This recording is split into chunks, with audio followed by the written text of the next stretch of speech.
Jadi, tipsnya ya istilahnya itu kita harus berani menjadi diri kita sendiri ya. Kita harus merasa bahwa kita itu dikasihi, dicintai oleh Tuhan seapa adanya diri kita. Tidak perlu pakai topeng apapun. Untuk kita menjadi layak itu ya kita perlu latihan ya. Kita harus melatih diri ya dengan salah satunya ya sadar nafas itu ya, disiplin gitu. Kita mempunyai komitmen harian untuk melakukan latihan. Ya, jadi entah self healing ini bagus sekali ya. Saya merasakan bahwa ini juga membantu saya untuk memurnikan tubuh jasmani saya. Dan itu Hmm. juga membantu supaya berkah ilahi itu juga lebih lancar mengalir ke dalam diri kita.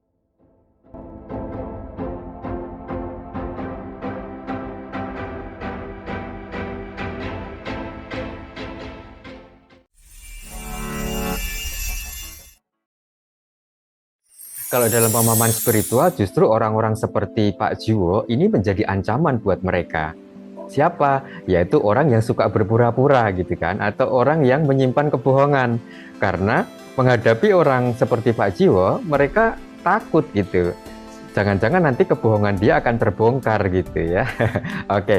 Nah, Pak Jiwo Betul ini Pak. adalah alumni kelas SEVA ya, Smart Energy for Abundance di Rumah Sakit Nuswantara, angkatan atau batch ketiga ya, tahun 2024 ya. Nah, Anda yang juga ingin mengasah intuisi atau memiliki intuisi yang lebih tajam, nah Anda bisa bergabung di kelas SEVA yang kami buka untuk setiap bulannya. Untuk informasinya Anda bisa baca di deskripsi video ini. Ya, oke, lanjut. Gimana menurut pandangan Pak Jiwo? Saya sendiri sudah pernah mengalami itu ya. Jadi pada waktu Bapak tadi mengatakan bahwa saya cenderung akan dibenci atau dimusuhi, ya memang justru yang memusuhi saya justru mereka yang aktif di tempat ibadah. Jadi mereka yang jadi pengurus, mereka yang jadi orang-orang yang dituakan di sana, itulah yang biasanya menjadi dalam tanda kutip menjadi musuh saya. Jadi karena saya tidak suka dengan kemunafikan, ya tidak suka dengan drama, kepura-puraan, begitu.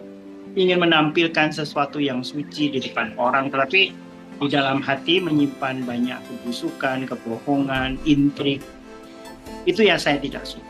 Makanya saya kemudian menghindar dari lingkungan ini dan saya bekerja biasa seperti pada umumnya, begitu, tidak lagi bekerja di lingkungan yang sifatnya agamawi. Karena tadi saya memang nggak bisa pura-pura begitu, disuruh pura-pura apa untuk cari sumbangan gitu saya nggak bisa. Oke, mantap ya. Ya, apapun langkah yang kita ambil, pilihan yang kita ambil itu memang selalu ada konsekuensinya. Ya karena memang ya begitulah ya di dunia isinya seperti itu. Nah, tetapi kalau kita yakin dengan apa yang kita lakukan adalah benar dan juga baik, nah mengapa tidak? Karena toh juga secara hukum alam, sistem semesta, kita hanya akan dikumpulkan dengan orang-orang yang sefrekuensi. Nah, sehingga tidak perlu berkecil hati Anda yang barangkali kok merasa tersisih ya dari lingkungan tertentu, komunitas tertentu, sekumpulan orang tertentu, atau kemudian tiba-tiba merasa dijauhi teman padahal Anda nggak melakukan kesalahan. Nah, itu nggak perlu berkecil hati ya Pak Jiwo ya. Nah, gimana Betul. tuh Pak tipsnya Pak untuk mereka yang mungkin sedang mengalami seperti itu?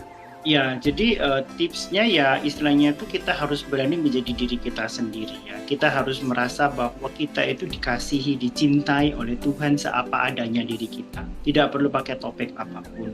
Dan kalau toh kita dijauhi oleh orang-orang itu, anggap aja kita sudah selesai punya hubungan karma dengan mereka. Dan kita akan dipertemukan dengan orang-orang yang lain yang sesuai dengan karakter dan sifat kita.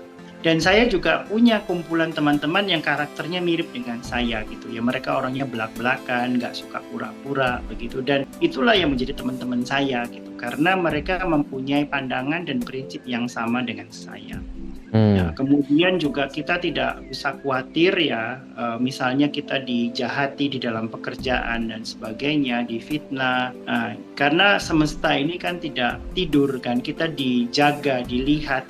oleh Tuhan dan oleh semua makhluk suci yang ada di alam semesta ini pasti akan menolong. Jadi saya selalu mengatakan bahwa saya itu hidup tidak dari uang atau dari gaji saya, tetapi dari kemurahan Tuhan. Jadi saya katakan itu sebagai afirmasi begitu, bahwa saya hidup dari kemurahan ilahi, dari kemurahan alam semesta begitu. Dan memang saya hidup dari kemurahan alam semesta. Jadi setiap kali saya mengalami masalah, kesulitan atau sakit, itu selalu saja ada pertolongan yang tidak disangka-sangka seperti itu. Karena saya afirmasikan begitu. Oke.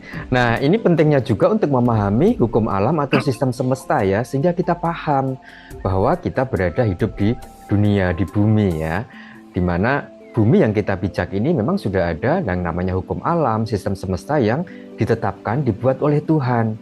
Nah, kalau kita memahami itu, maka tentu kita akan bisa survive, kita akan bisa hidup sesuai dengan tuntunan itu, tidak melanggar itu, dan bahkan juga melakukan sistem-sistem itu. Karena yang namanya sistem ya, kalau dilanggar pasti akan ada konsekuensinya. Seperti misalnya kita punya HP ya, kalau salah pencet tombol ya pasti akan ada konsekuensi yang kita terima. Nah, Anda yang ingin memahami hukum-hukum alam, sistem semesta, itu akan kami kupas di kelas Seva. Ya, nanti informasinya Anda bisa lihat di deskripsi video ini. Oke, Pak Jiwo, kembali ke intuisi nih Pak Jiwo. Tadi banyak banget ya ternyata manfaatnya ya untuk melihat karakter seseorang gitu ya, kemudian untuk mencari petunjuk apa yang perlu dilakukan, apa yang perlu dihindari gitu ya. Nah, ada nggak Pak sesuatu yang sangat mengesankan gitu, sehingga itu benar-benar intuisi itu sangat penting. Karena kenapa? Intuisi itu kan kecerdasan spiritual ya, dan itu ya hanya bisa diperoleh oleh mereka yang wadahnya memadai gitu. Nah, bagaimana caranya, Pak? Ya, memang untuk kita menjadi layak itu ya kita perlu latihan ya. Kita harus melatih diri ya, dengan salah satunya ya sadar nafas itu ya, disiplin gitu. Kita mempunyai komitmen harian untuk melakukan latihan. Ya, jadi entah kita ambil waktu yang paling nyaman di diri kita, entah pagi, entah siang, entah malam. Jadi setiap orang itu beda-beda. Ya, tapi kalau untuk saya biasanya waktu yang paling nyaman itu adalah pagi. Ya, jadi pagi itu adalah waktu di mana saya menghabiskan waktu pertama saya itu untuk sembahyang, meditasi dan melatih diri. Nah, jadi itu yang mesti kita lakukan untuk membuat tubuh kita menjadi layak untuk menerima berkah ilahi. Kemudian kita juga perlu sering-sering memurnikan diri kita ya, mengakui kesalahan ya, memohon ampun untuk setiap kesalahan atau perbuatan-perbuatan yang mungkin merugikan diri kita, merugikan orang lain. Ya. Kita mesti sering sadar untuk meminta maaf ya gitu. Kan seperti yang di self healing itu kan kita juga meminta maaf kepada diri sendiri. Nah, ini ada pengalaman menarik tentang self healing ya. Jadi pada waktu saya pertama kali melakukan self healing itu saya terharu ya. Saya mau menangis gitu. Karena itu saya merasakan bahwa pada saat itu saya meminta maaf kepada tubuh saya sendiri. Nah, itu jadi saya merasa bahwa selama ini saya tidak mencintai diri saya sendiri itu seperti seharusnya gitu. Jadi saya seringkali memaksa dia untuk bekerja, untuk begadang, untuk mengkonsumsi makanan-makanan yang mungkin tidak sehat gitu, dan itu membuat tubuh saya jadi sakit. Dan pada waktu saya meminta maaf, itu memang ada reaksi dari tubuh saya gitu ya. Jadi tubuh saya itu seperti merasakan sesuatu dan kemudian muncul air mata ya. Jadi kayak muncul rasa haru gitu.